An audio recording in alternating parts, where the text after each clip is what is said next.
लुधियाना एक अभावन घटना सामना को आसी स्कूल रो फेरुथिबा बेले जणे बापा एवं तांको छुआ माने रास्ता मझिरे थिबा एक खोला स्टोरेज गातरे पड़ी जाइछन्ते।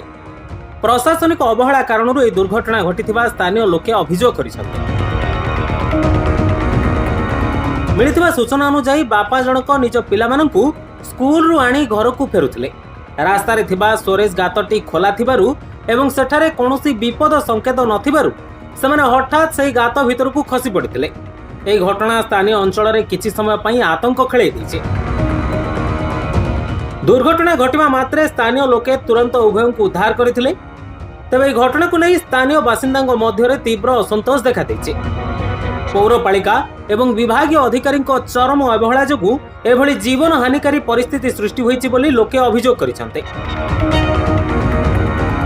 তবে আগামী দিନରେ এভଳି ঘটনার যেপরি পুনরাবৃত্তি ন हुए सेथिपाई दोषी अधिकारी विरुद्ध में कठोर कार्यानुष्ठान ग्रहण करने को साधारण दाबी होइছে।